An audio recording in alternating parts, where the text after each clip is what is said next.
Hello, welcome back to another exciting episode of Radio Melee.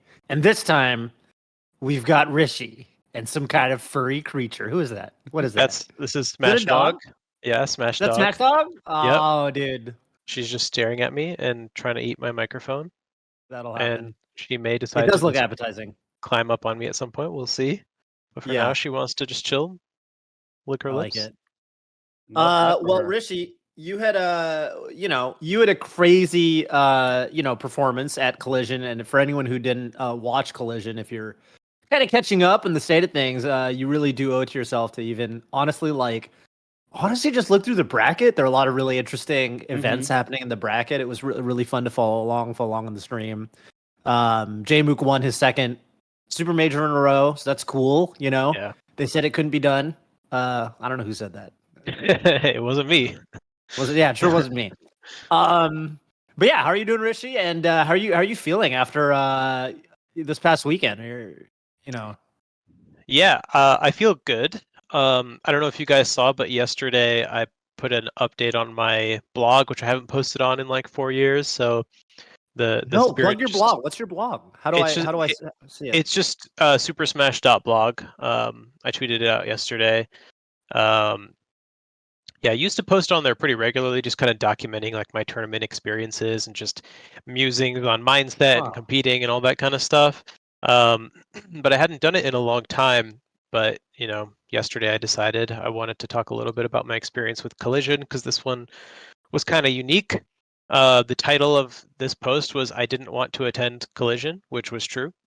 And I guess to kind of give the short version of the story, I didn't want to attend Collision because I've been kind of I've not been like, oh, I need to be the best at Melee right now. I've been kind of like treating Melee as it comes for me, which doesn't always mean competing. So that's why I've really only entered 3 tournaments in the last, 3 years, something like that. But Lod ended up signing up at the last minute. And he was like, I can do teams. So I was like, well, I guess I shouldn't drop out now because we haven't really teamed in almost 5 years. 2018 is when he started med school. So that was also the end of our team's career in a way. For the uninitiated, you two were brothers, right? We are brothers. Yes, we've been brothers since he was born. So a long time. Wow. Yeah, a long time. And more than half of that time we've been playing Melee together, so that's pretty crazy. But yeah, I couldn't pass up the opportunity to enter teams, and I kind of had the decision to either go and just enter teams and then come back, or stay for the whole weekend. And I was like, well, I can't go all the way and then just not enter singles, so I decided to fully commit and make it happen. Wow. Yeah, I'm kind of skimming through this blog post right now. I really like some of the stuff you're saying in here. We should really link to the blog in the description of the YouTube video, but so you guys can check it out because this is pretty cool. And there's a really great photo of Smash Dog at the bottom for yeah. who like cute dog. That's when photos. she and I sat down to watch Lod play in top 8. We were rooting for him. You brought your dog to the tournament? No, I went home. Oh. Because I live in New York, so it was a short ride for me to get back home. Just do that. Yeah. I don't know where things are, so Yeah. People, hey, I need by the way, I need to do a little callback to something I said last week. Last week, if you remember, some of the Radio Melee fans might remember that I was shit talking the state of New Jersey. And without getting into specifics, as we were going through like our list of potential guests for this episode, we spoke with a bunch of people. Almost everyone we spoke to has like a horrible stomach disease, a virulent stomach disease. That's like it seems really bad. Like right now, most of East Coast Melee is out of commission due to like stomach flu or something. It's norovirus. So what's up with that, New Jersey? Balls in your court. Yeah. You're fine though, Rishi. You're feeling fine. I'm fine. Maybe it's because I dipped for top 8. Maybe it's because I only had the Sheraton chicken sandwich one time. I don't know. rather than the 2 or 3 that some of my fellow competitors did. But yeah, no, I mean, fingers crossed. I don't know what the turnaround time is on symptoms presenting, but for now, I'm good. Okay. Wonderful. Okay, Wonderful. well, yeah, it's pretty funny. Well, anyone who's trying to snipe East Coast rank right now, this might be a good time to do it because it seems like most of the strong players are out of There we commission. go. But Rishi, you had a crazy run, and it wasn't, I mean, I think, yeah, so it's you, Laud, like, and obviously not brothers, but I assume good buddies. Like, Junebug also had a pretty storied tournament. Did you, and I guess I have to ask you, this is what I wanted to ask you before the show started, but I realized we'd wait for the show. Thoughts on Junebug's DK as a DK expert yourself? Wow, thoughts on Junebug's DK? What even to say? I will say He took a game from AMSA, in case anyone's not aware. So people are talking about the DK and Hungrybox. and Hungrybox. Oh, Yeah. Excuse me. He got 17th, losing to Hungrybox and AMSA, which is pretty Insane. good.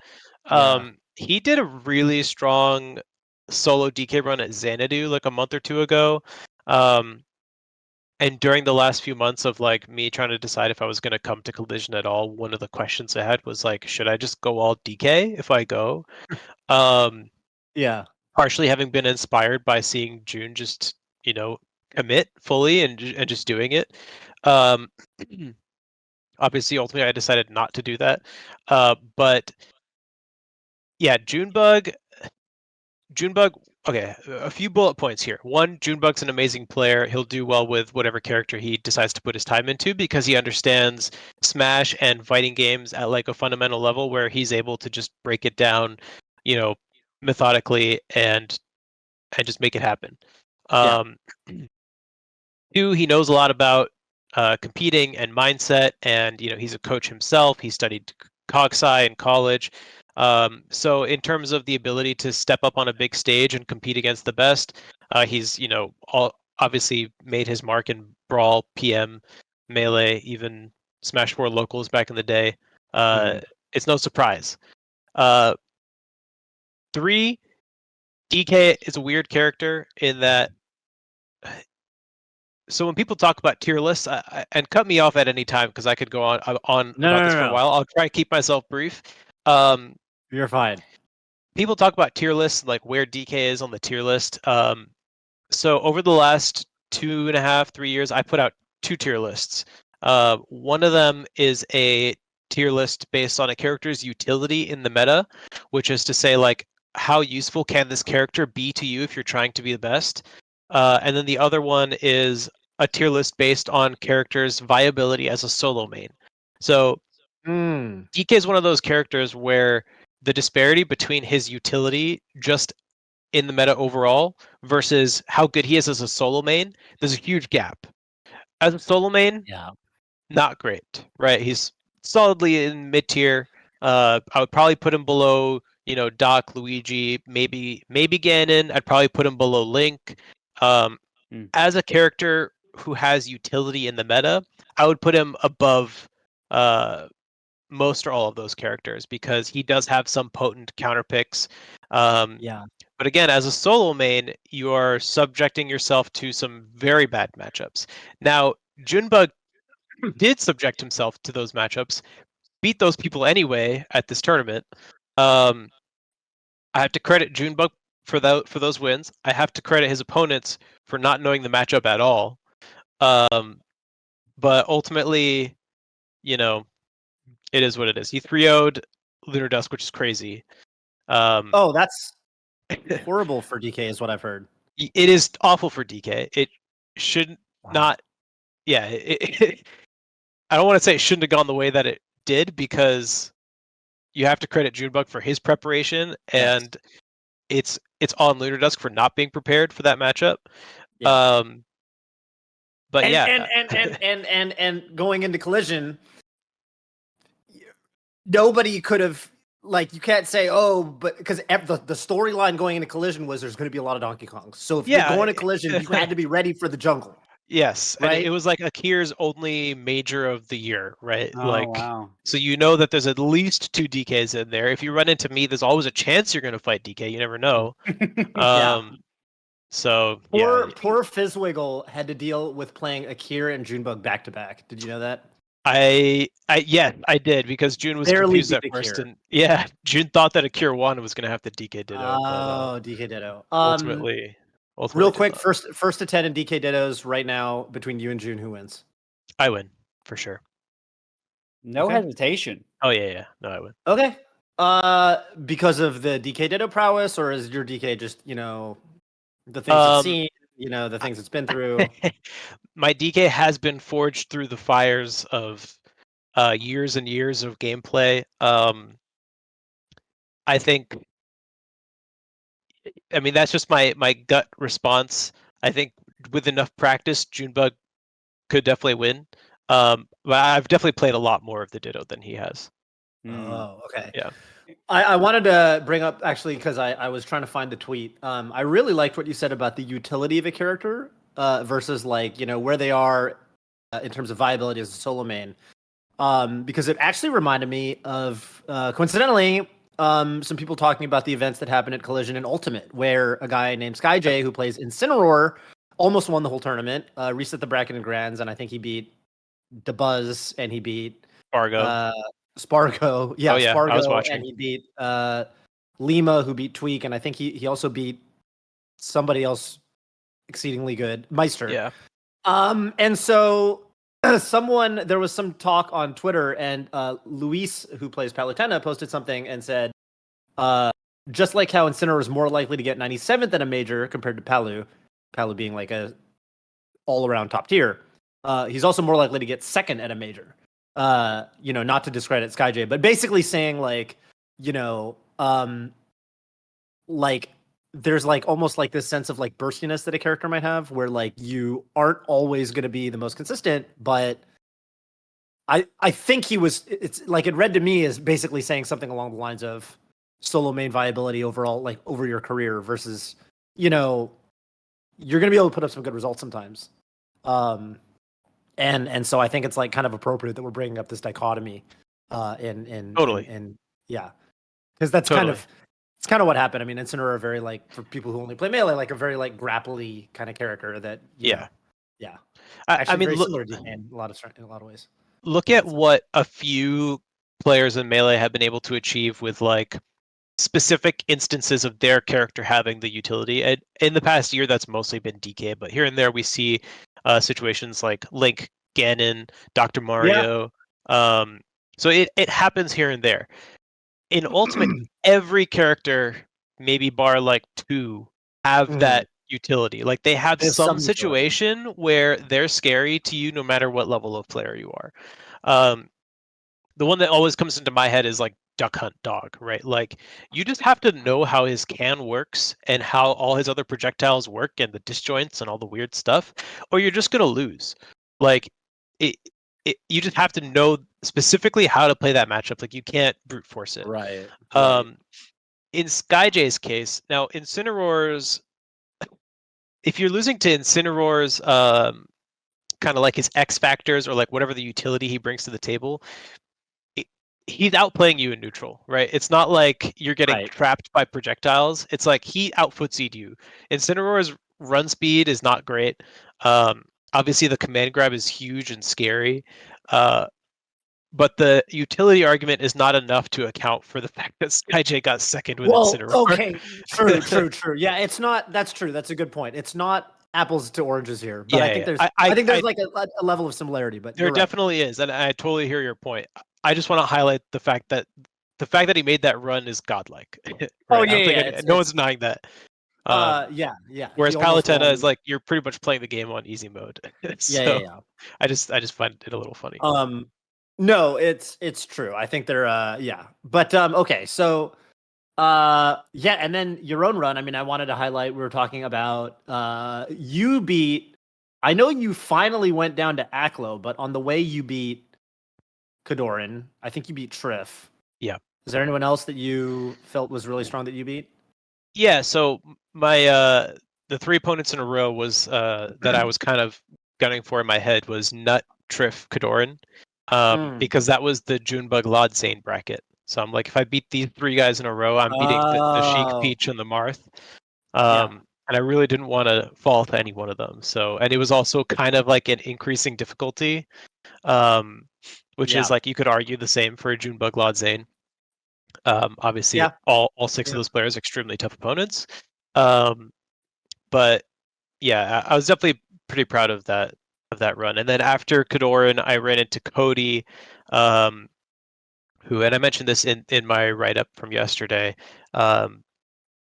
I feel like I'm close in some of the right ways, but I'm just not clean enough to take it over Cody yet. He's just too clean. Mm-hmm. His game plan's too strong. His punish game's too good, and like I'm a player who finds some of my edges against many of my opponents in knowing like niche situations, just because I've been playing forever, and I like to study that kind of stuff. Cody knows more niche situations than I do in Fox vs. Marth, so that's that's just how it is. Yeah, very, very fair. Yeah, I also kind of made, a similar connection with like, you've always kind of been hailed as really good at like, okay, I don't know about Sheik per se, like, but I've always thought of you as being extremely good versus Martha, extremely good versus Peach. So that was kind of cool to see, to see it pan out like that. Yeah. And Kadoran did give you Green Marth. He did, yeah. I guess were we talking about this before, before the show started? Yeah. He, I offered Green Marth to him. I told him you can have green if you want, and I offered like 2 or 3 times, and finally he said like, no, it's part of my code. Like you're the elder, take the green. So I was like, all right, I'll take green then. I love that. I also said this before the episode, Rishi, but I always, when I had to play Cactuar or anyone like that, who'd been Green Fox longer than me, I always give them Green Fox. So yeah, I respect. I will say one thing that was kind of funny, and I hope Kadoran didn't take this the wrong way, but I was walking up to the setup, and Zane and Spark were sitting in the front row, which was kind of like diagonal to where the side stream setups were, and Zane had asked me, he's like, oh, did you guys RPS for port yet? Because a lot of times Marth and Sheik players RPS for port in advance of their set, just so they know what to practice. I was like, no, we hadn't. And then I looked up at the setup, and Kadoran was already plugged in on port 4. So I just looked at Zane and Spark, and I was like, you guys see that? And they started cracking up. And then I walked over. I was like, can you believe this guy? And I walked over. We did RPS. I ended up winning RPS, and he had to unplug. So I looked back at Zane and Spark, and they started laughing again. I hope that didn't come across the wrong way, because Kadoran was like, all right, you got me. Like, you won. No, I'm sure Kadoran is I'm sure he's a good sport. Part of the code. Yeah, you're part of the code. Lots of respect for Kadoran. Yeah, port is one of those weird things. We could have a whole other talk about that. Oh yeah, for sure. Yeah. PP, did you have anything for Rishi, or should we get into the community voice? Oh, well, I want to be respectful of Rishi's time. I know he said he didn't have a whole lot. But really quickly, I mean, just to touch on it, years ago, you made a video and you talked about DK having 4 Falco Shines with his down B and all that other nonsense. And you put up some, yes, and you put up some other results that were pretty cool with DK and everything like that. And that was a few years ago. And now we have, a bunch of DKs doing really well. Do you feel like you started it? Do you wish there was more? What do you feel your role is in this, and where do you think it's going? Look, just because you don't see the jungle doesn't mean it hasn't always been there. There's definitely been plenty of monkeys in the jungle working all this time. I will say, I think if I inspired anyone, it had to have been Junebug, just because I'm in closest proximity to him. But who knows? He also picks up random characters all the time. I don't know. I mean, it's hard to say. I guess if any viewers are more curious about it, there's an 1.5-hour DK documentary that dropped like a week ago. Unfortunately, I responded too late to the documentary maker to get an interview in it, but that's purely on my fault and not for their lack of reaching out.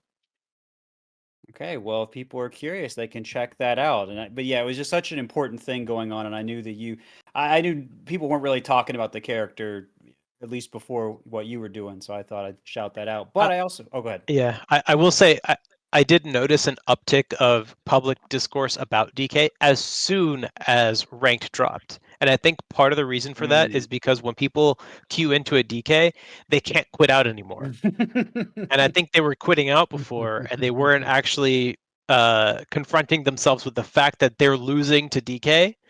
Whereas before, you can kind of convince yourself, like, oh, I'm not going to lose to a mid-tier or low tier. I don't even need to play them. in tournament. Yeah. So then when DK when they actually have to play the best of 3 and they actually lose, that's when the tweets start coming out. We do love that makes Twitter sense. for that. Yeah, I've definitely noticed an uptick in Donkey Kong, and I don't know. I quite like playing the matchup in friendlies these days. So, and I'm definitely with that in terms of the, like, now that you kind of know, like, oh, there's a very good chance that I might have to deal with this matchup in tournament. I definitely feel like it's you gotta just know now. You gotta know that you can't be sleeping on this character. Yeah. Yeah, for sure. But well, I'm sure we're gonna get more questions about Donkey Kong from some of our callers. Let's real quick respond to the community voice, where we posed the question last week to all y'all out there about what did you enjoy from the Golden Gauntlet, and do you have any suggestions about the next one? Not making any promises, but Okay, Jimmy LeBron in real big text there. We've got community was saying Rishi versus Junebug DK Dittos. There you go. Maybe we just we'll be in the DMs. Yeah, Rishi. Now that you're on here, yeah. He's obligated to say yes. Love that from him. I'm down. Yeah, I know you're down. That's the best part. I know you're down. Also, you get paid, so We'll see what Junebug. We'll see if he rises to the challenge. Yeah, I'm sure. I have a very hard time envisioning either of you saying no. Karaga says highlight of the Golden Gauntlet Magi versus SFOP set. Very exciting back and forth game 7 set going out on the wire. Also, really appreciate Doctor's Note, PPMD. Hey, look at that. That's me. Analyzing the games after each set. Would love to see the format return if you run something like that again. Yeah, I really liked the Doctor Note was pretty cool. Yeah, and that's what Kenny the Kid actually said too. They liked it as well. So do love that. Yeah, the Doctor's Note was very hectic to put on. It had to adapt to some things on the fly. So you'll notice I did a little better as the event went on. But it was really fun, and I'm really glad people liked it, because if I was that stressed and people didn't like it, it'd be very sad. But luckily that didn't happen. And then at the end of this comment, they said they wanted Moki and Amsa there, and I think that would be wonderful if we ran it again. Those are two players that people love, and they put on a great show always. For sure, have them back.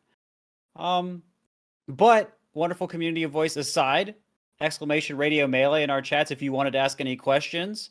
My chatter Tophs, we always do this 6 p.m. Eastern, 3 p.m. Pacific on Tuesdays. And with all that said, we're going to go ahead and move on and get our first caller, because we got some people lined up and we got to think about our time here. Orbital, welcome to the program. What's up? Where are you calling in from? And what's your question for us today? Hi, I'm calling in from California. And yeah, I had a question. It's so Rishi, you're known for your Donkey Kong, and we're kind of in the middle of a Donkey Kong renaissance. And we've seen some really good results from people like Junebug, Akira, and Quang with mostly or solo DK. And then people like Don Mojo Monkey, who have been providing a lot of educational content and labbing for the character. Do you think it's possible for DK to solo top 8 a major right now? Or would he need a secondary? And if he does need one, who do you think the best secondary for him would be? Good question. Good question. I do think it's possible. Ooh. But it's very bracket dependent. What does he need? What does his bracket need? His bracket needs people who don't know how to fight DK. Okay. I thought maybe some matchups weren't as bad, but okay. I mean, there are some matchups that aren't as bad, right? But what comes to mind when you ask this question? Yeah, I mean, Marth is a question mark on there. But what comes to mind when I see this question is there was maybe 2 months ago where I was just like going hard on solo DK on ranked, and I remember in one day I played like 70 or 80 games, not sets because I was just counting Slippy files, but a ton of games in like one evening, and like you guys wouldn't believe the list of top 50 players that I took with DK, and then the list of people who I've never heard of who might DK, because it's like such a minor change in playstyle can just like totally turn the matchup on its head. As opposed to top players who are extremely, extremely good, but who just don't know a couple key things that are crucial to overcoming that matchup. So I definitely think it's possible to solo top 8 a major. I think you would have to be on the level of like one of these top DKs. Like you'd have to be at Junebug's level or at my level, or even Akir. I think is super up there. But I think it would take many tries probably. In terms of a secondary, here's a great secondary for DK. How about Fox or Falco or Puff or Marth or any top tier? Like the top Because tier. So it doesn't really matter. It would just all of them would help a lot. they all cover the rest of the matchups. So Yeah. I mean, but if you're really talking about like the characters that require the least effort to invalidate DK, you're talking like Ice Climbers, Puff, Falcon, maybe Sheik. Sheik's a little harder. So you would want someone who's going to beat those characters. So you're not going to like pick up Peach to deal with Puff. You're not going to pick up Sheik to deal with Ices. So why not Fox? He beats everyone anyway. That's a very strong choice. Yeah, I think that's true. And so would you say that this is a similar answer for a lot of mid and low tiers then? Would you give the similar answer? I mean, I guess another question is what's the worst character that I could foresee someone getting Sure. top 8 with? I think it's very hard to do it with someone like Young Link. Even Link, I think it's very hard. The thing that DK has going for him is that in a lot of these high pressure situations, his punish game and edge guard is just so good. Like he just closes stocks, right? As the percents go up and the pressure goes up, you just need a grab, right? For Young Link, it's like you need a setup at any given percent.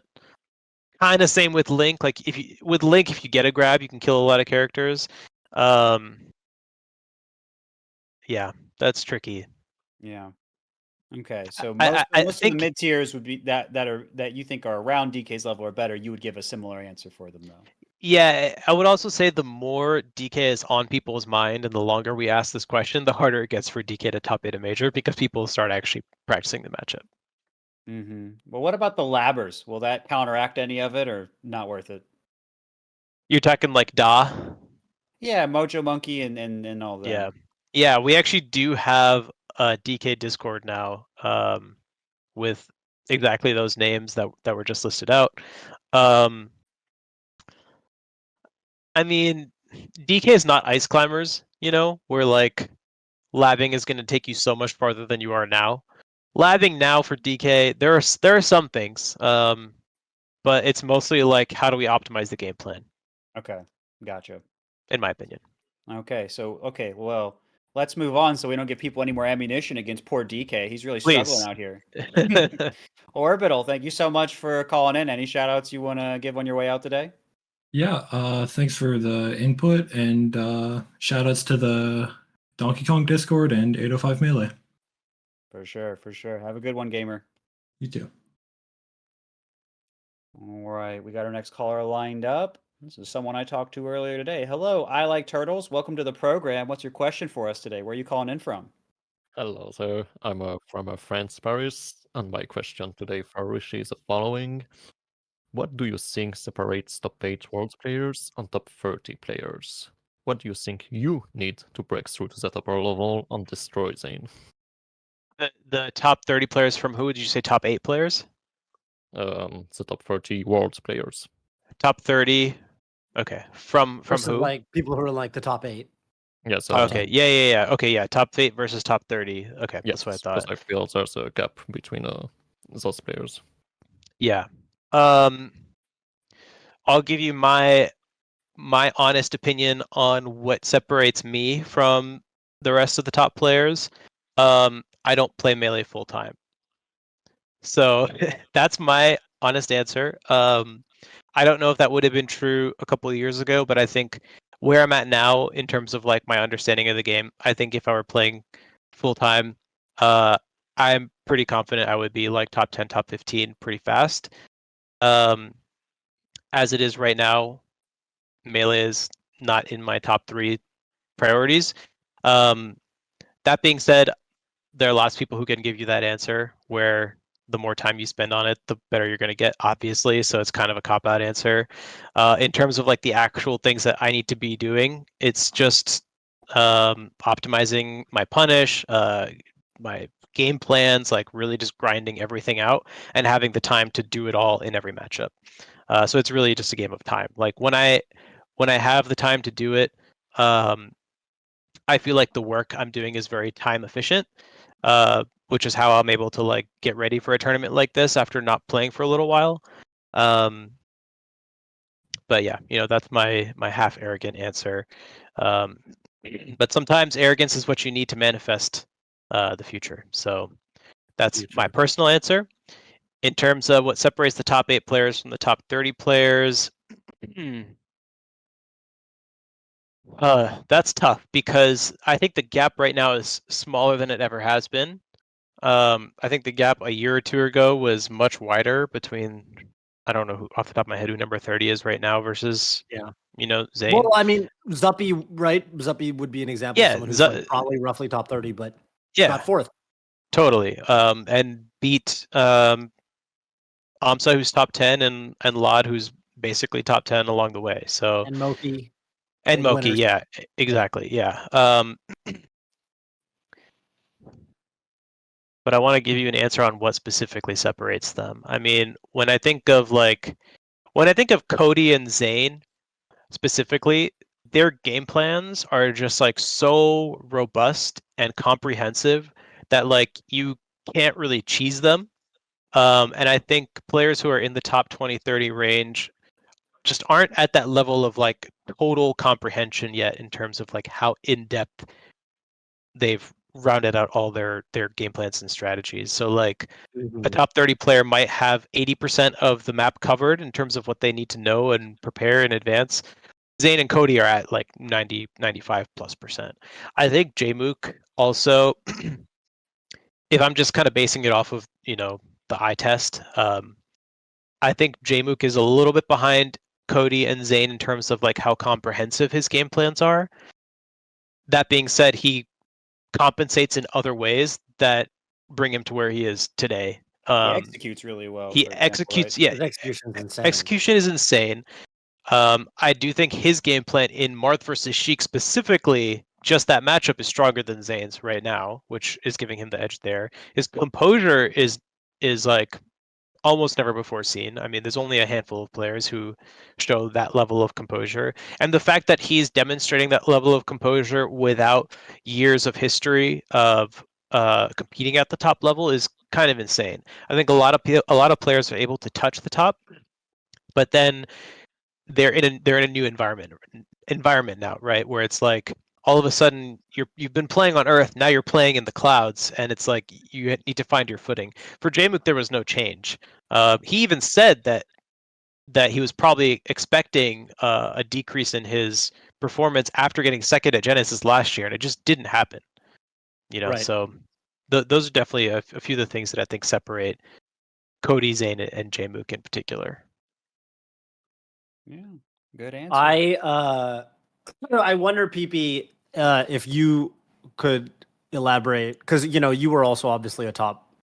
Well, at one point, people were saying top 1, right? So, how much was your experience? And maybe things have changed, and maybe obviously, even like Rishi was saying, over the course of a year or two, like how people perceive the skill gaps between different tiers has changed and stuff like that. But do you feel like Rishi's answer kind of correlates with your experience when you were, reaching the top? Yeah, I even back then people were saying, "Oh, the gap's starting to shrink," and I didn't really feel that as much. Of course, it was, but not to the extent we have now. And like Rishi said, I do agree. In the last year or two, I have felt it shrank quite a lot. I still think that there is something noticeable about that top 8-ish and then that top 30-ish range. I still think there's a difference. When you refine your game plan so much, there is there, and when I say refine, to make it clearer for people, what I mean is you have an idea and you figure out the permutations of it. You really push your understanding. You really figure out the contradictions and everything else that's involved with figuring out the way you want to play, and you iron that out for matchups, and you iron that out for really good players, and you figure out where they're pushing you and the things you don't know, so on and so on, so that eventually you have a very streamlined play. You trimmed a lot of fat off your play, a lot of wasted movement, and other things like that. There's a lot less stuff that you don't know as well, like what Rishi was saying. And I do think that in a lot of those ways things have closed, in part because I think people play each other more. I think Slippy is a lot of people to play each other more and share more ideas, and then there's more labbing and everything, and like people share that those results too, which also helps, and more people home streaming. And so like there's a lot of factors that contribute to that closure. But I still think that in order to get there, there needs to be such a level of refinement that you're like a really well-oiled machine, and you'll still see a lot of times where that slips out of people's control in the top 30 even now, and that's where I think you can see that gap more. It's harder to explain in a way that works well for everyone, but hopefully that makes some sense.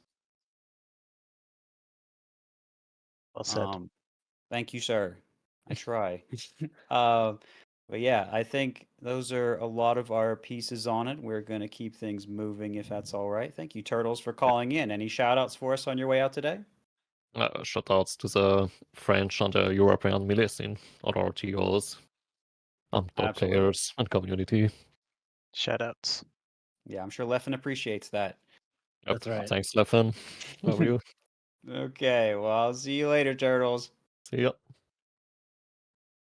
Okay, and then we've got probably time for one more, I would imagine, depending on time, and then we're going to get Rishi's community voice and all that. But for right now, MKS, welcome to the show. Where are you calling in from? What's your question for us today? Up, y'all. My tag on here is MKS, but my real tag is June Moth. I'm in PP's chat all the time. Hello, June Moth. June Moth. I love Like you really guys similar so to June much. Bug. Thank you. Okay. I'm from Vancouver, by the way, where Amsa's from, and Deer and all that. Oh, cool. Nice. But my question for you gamers today, dear gamers, simply put, how do you deal with losses constructively, and especially at the height of emotion at first? I've been to a few tournaments so far, but so far I've played like a -6 out of 10 in terms of what I feel I can do in practice and outside tournament. Some of that can be chalked up to CRTs, which I don't have a lot of experience with, but when you feel stuck in a tournament match, how do you regulate your body and emotions to do the best you can do in that situation, and also deal with kind of the really severe disappointment in yourself afterwards? Zane used to talk a lot about, maybe you've heard this, Rishi, but Zane used to talk a lot about when he would have like a loss in tournament or something, he would immediately watch the VOD and like rip the Band-Aid off. Yeah. It was what was it, Smash Summit 7 when he lost to Hungerbox in classic fashion. 7. Okay. Was this was fucking fuck. Yes.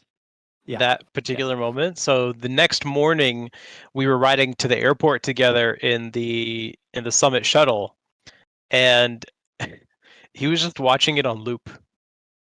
Just the last conversion. Jesus. I was like, what are you doing? The last conversion? Yeah. I was like, what are you doing? And he was like, I'm ripping off the Band-Aid, man. I'm ripping off the Band-Aid. And we watched him get jabbed by Puff and thrown and killed like oh my god 6-7 times. Yeah, he just kept watching it. Oh man. That's insane. Yeah.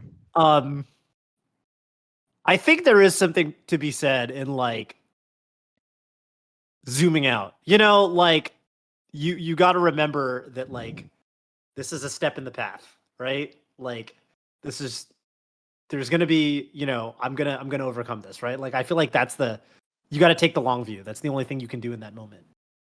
You got to de-glamorize it, You got to like good word. You got to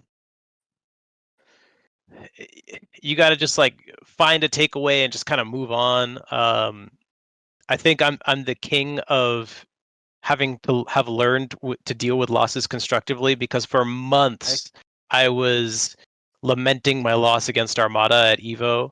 That was probably like the toughest loss I faced.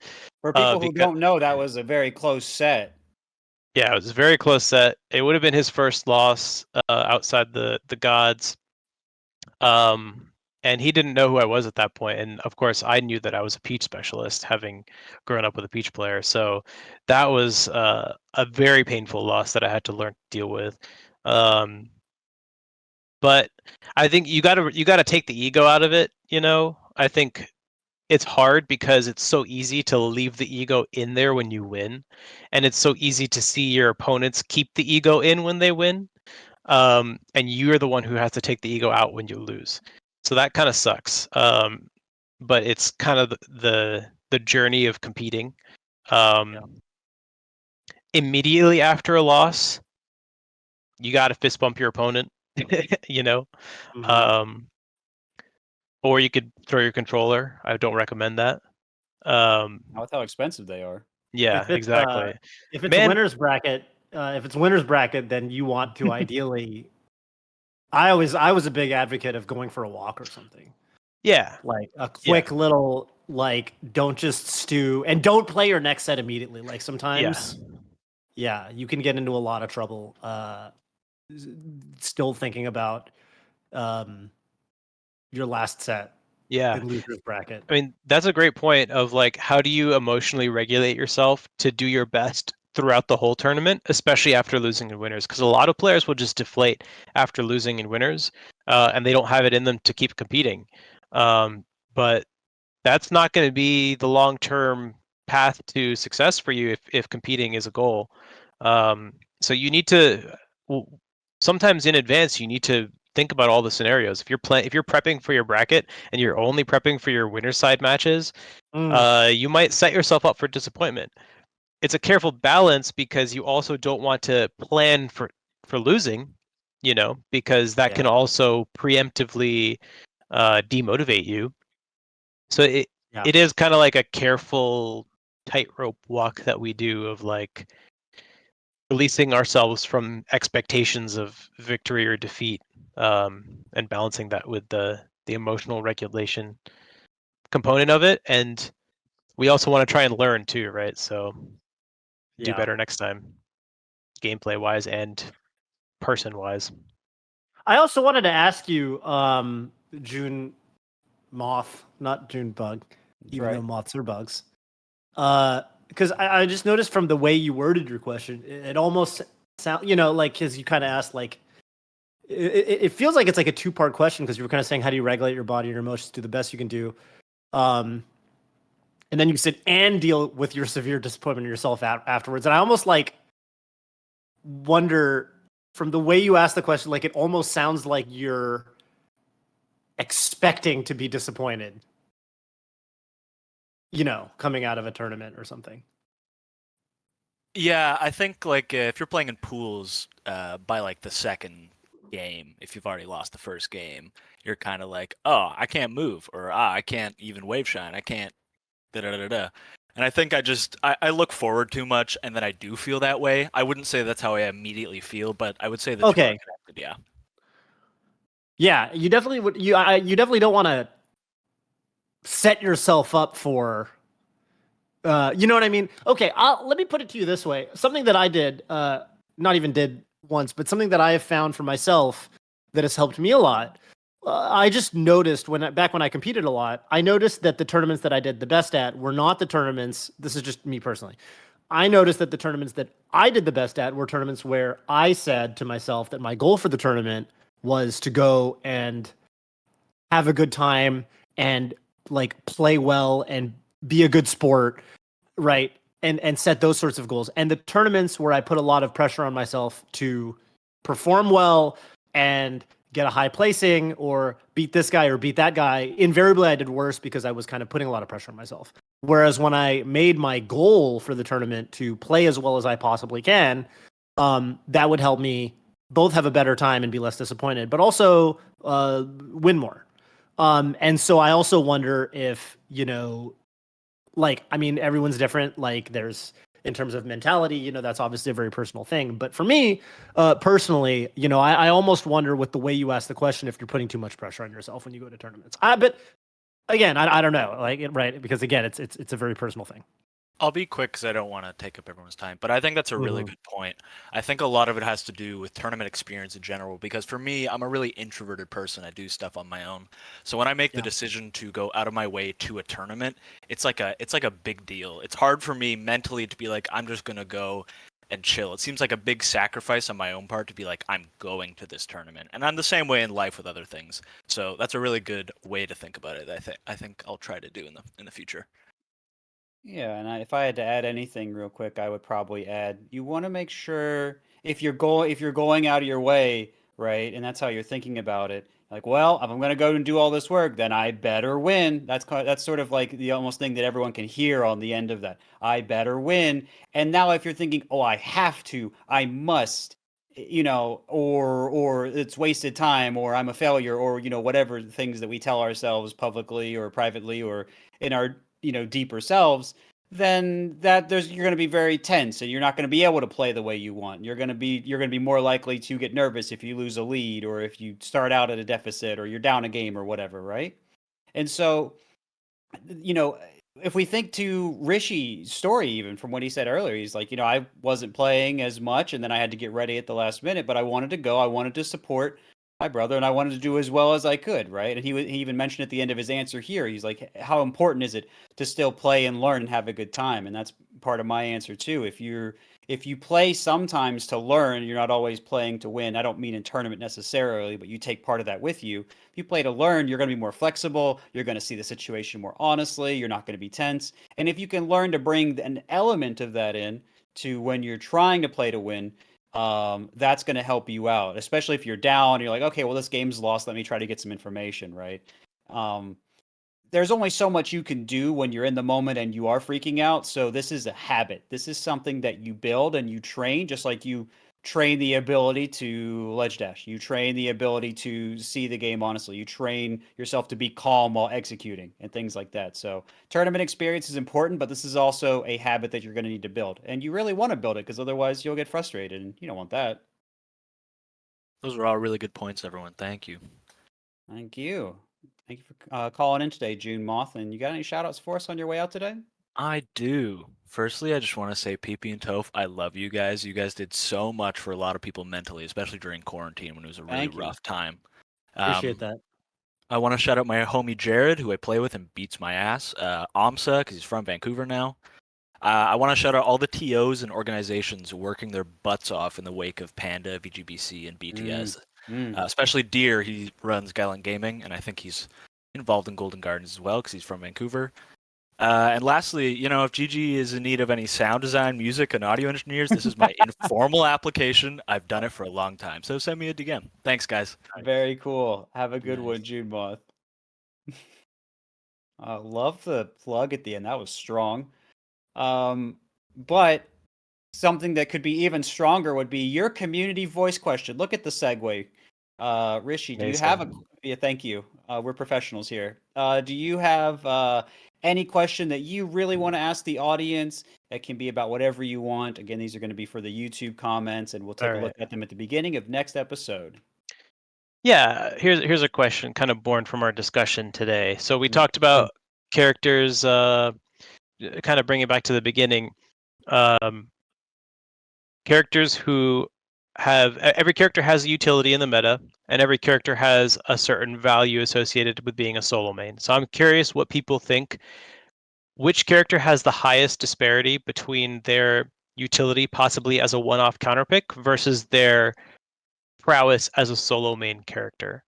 So as an example, the example we gave earlier, DK potentially a stronger utility character than he is a solo main, whereas maybe Link is a stronger solo main than he is as like a one-off counterpick. That's just an example. So curious what character people think has the largest disparity. If you listen to some of these YouTubers who clickbait the fact that Jmook winning Genesis was the first time a solo Sheik has won a tournament in 20 years, then those people would tell you Sheik is the answer. Yeah. Which Sheik was the ultimate utility back in Muta King's day. Ultimate. Yeah. No, that's a good question. That's a good question for sure. Well, the Sheik people also like to bring up Zelda. How Zelda seems to always be involved in, these Zelda's webs. not right. actually a bad answer at all. Yeah, yeah. I might agree with that one. That's like not a bad answer at all. The character But, could be bad and still have the highest disparity, right? Right. So that Right, could totally be your right. answer. Right. Absolutely. Absolutely. So again, well, thank you for that. That's a good one. That's a good one. I'm just going to clarify it real quickly in case people are a little confused about the distinction between the two. Rishi is mentioning the character's ability to be counterpicked or to play matchups that are better for them only versus their ability as a solo main. So you want to be thinking about them in that way. So when he says utility, it's the first, and then solo main is, of course, the latter. Just to clarify really quickly. But anything else, Rishi? Any other shout outs? We're pretty much closing in on time, but I just thought I'd give you the floor for a moment. Yeah, shout outs to the TOs for Collision. It was a really fun event. Glad I went. Shout outs to you guys. Shout outs to Golden Guardians. Thank you. Shout outs to Smash Dog, who's asleep on my lap right now. Lovely. Shout outs to Smash Goddess, who was watching Smash Dog while I was at this tournament. And yeah, go Melee. Go Melee. Go team. Well, hey, thank you so much, Rishi, for coming on, and Dog for joining us, and everyone for calling in. Thank you, Toph, for holding it down as always, too, King. This is another episode of Radio Melee, and we are signing out.